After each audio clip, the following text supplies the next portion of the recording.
diabetic songs or diabetes. There's like Diabetic Man, and there's a lot of rap songs about people who have diabetes. I mean, it's really huge, and you can learn as much as you want going on that. And preparing for this, I learned a lot myself, so I really encourage you to use YouTube as a vehicle for learning. So just a little bit more, he was talking about the prevalence of diabetes. 25.5 million people in the United States have type 1 or type 2. Now, would you like me to explain for a minute the difference between type 1 and type 2? Okay. Type 1 is something that people are literally born with. And that is that your pancreas, which secretes the insulin, just is not capable. It just doesn't have it available. And that's why you have to go on insulin for the rest of your life. With type 2 diabetes, and sometimes it's also, and there's also prediabetes, which is, sometimes you've heard people say, well, I've got metabolic syndrome. Have you ever heard somebody say that? Or insulin resistance. That's when, what the second part that was about, whereas for some reason the function of the pancreas has changed and your body does not utilize insulin correctly.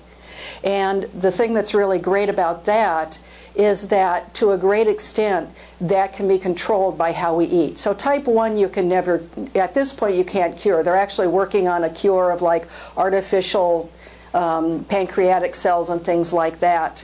But right now the really wonderful thing is that you can see that about 5 to 10% of those 25 million people have type 1 diabetes. That's approximately 3 million.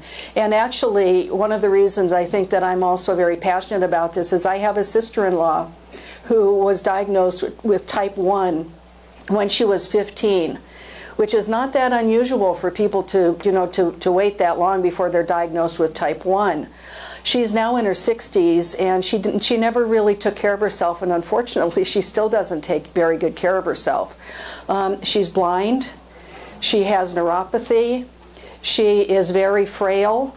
She's been on an insulin pump. She has a really hard life, and my brother, who loves her very much, it's like their whole life revolves around her diabetes and her medical condition. So, and people can have type 2 this severely too, where it really, really limits. And this is, again, why this is so exciting for each of us in this room. Because when you meet somebody who talks about diabetes in their family, or that they have it, or they know somebody that does, you can get excited, because this is something where you can truly give the gift, not really just of weight loss, but it's really about creating a whole new way for their body to function that's truly transformative to them. So the other thing that's really scary to me is that of those 26 million people in the United States, 7 million of them don't even know that they've got it. That's a huge percentage of people who really don't even know that they've got diabetes. And again, the symptoms of it are that you've got to go to the bathroom a lot, that a lot of people are very thirsty, a lot of times people have really itchy skin, they can lose weight, and so those are the main symptoms. They're very tired. You know, that's one of the great things. How many people here have diabetic clients? Have you noticed that as they're doing the program, how much like their energy level has changed and things like that? Yeah.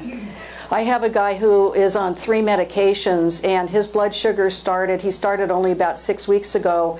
His blood sugars were running between 150 and 200. Anything over 150 is considered cellular damage.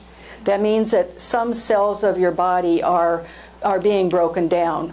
From the 2nd week on the program, his blood sugars were down between 90 and 100. 6 weeks into the program, there's also this number called an A1C, and that's a sort of a general level over a period of 2 or 3 months. You may have heard that term, where people go in, and it's sort of a gauge over the last couple of months of what your average blood sugar's been. And so the doctors usually figure they want it around 6%. Anything over 7%, and this guy started at, I think, 12.3. Anything over 7% is cellular damage.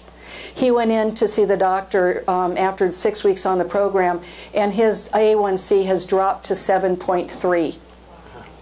His diabetic educator is very happy with what he's been doing, and his next visit with his doctor in November, actually his last visit, his A1C was so good that his doctor said, you can now start playing with your 3 diabetic medications. He's not on any insulin, he's on 3 oral diabetic meds, and try to figure out what's going to work for you as long as you can keep the numbers.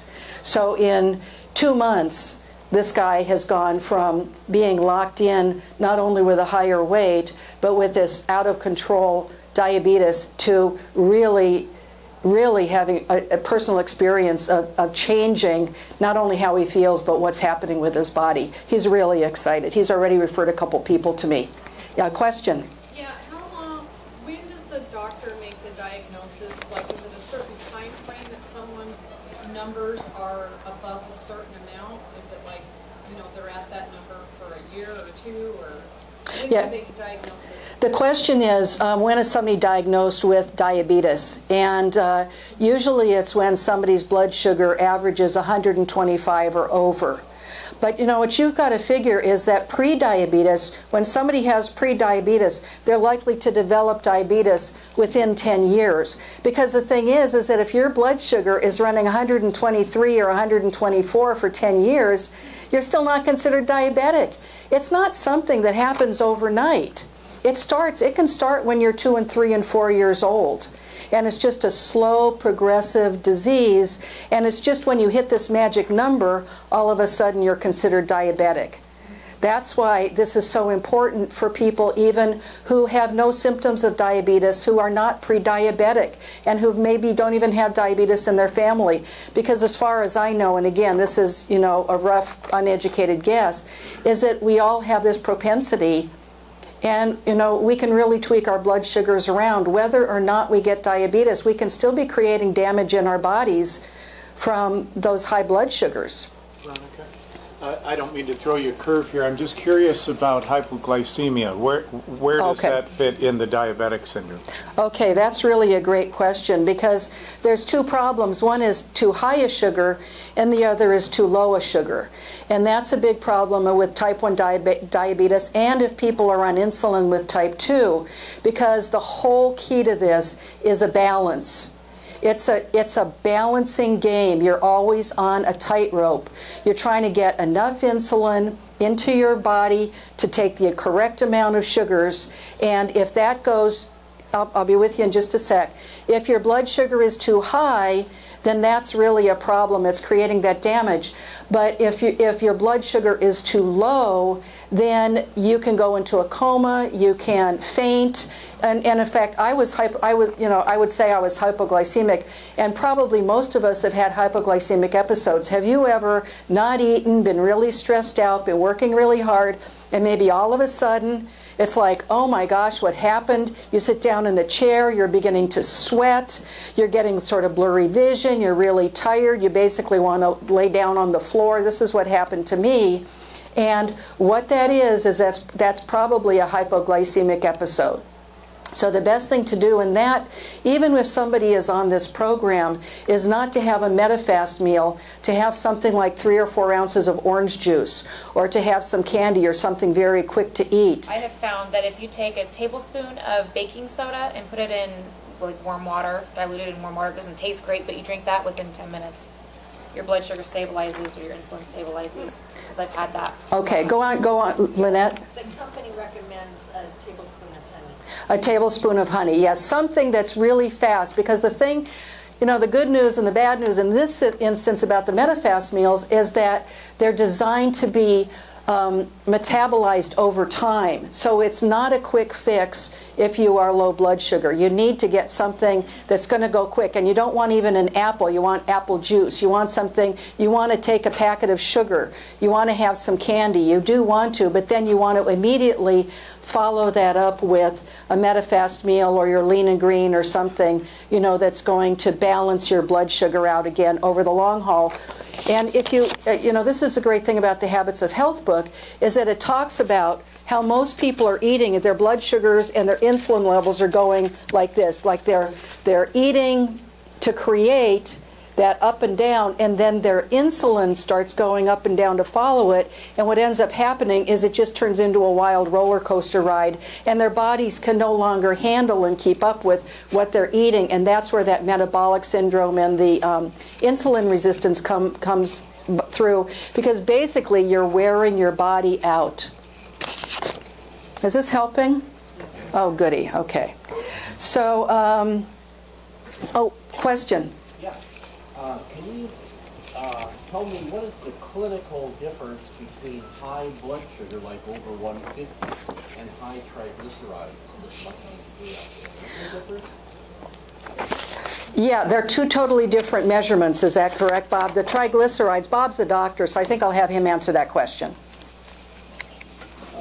Why are you asking? What is the reason for the question? I'm a healthcare provider too. I'm not medical, I'm a chiropractor, but I have a lot of diabetic people in my practice population, mostly type 2. And I just wonder, it seems a lot easier on their readings. They seem to get the 150 number down to 90 real easy, but the triglyceride level either takes a real long time to come down, or they just have trouble with that. So I'm going to try to be brief. The problem, you saw the two charts. Obesity is killing us, diabetes is following. The diabetes is directly the sugar. That's what we're following up and down.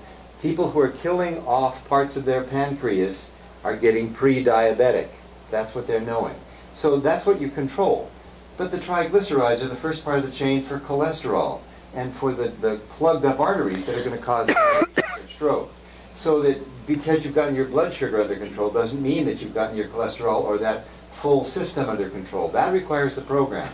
So that's a more complicated question, you know, but that's the essence of what's going on. Did that answer it? Yeah, basically those are two different measurements. I don't think the triglycerides don't really have anything to do with the sugar directly in terms of diabetes. It's more about your heart and what's going on with your blood vessels. So it's more of an indication of your heart function rather than what's going on with your blood sugar and pancreas. Okay. Does that help answer? Yeah. Okay. Let's see. So the complications of diabetes, and I've already told you about my sister-in-law, are really severe. It's the 7th leading cause of death in the United States. And so the risk if you have diabetes is double what it is if you don't have diabetes.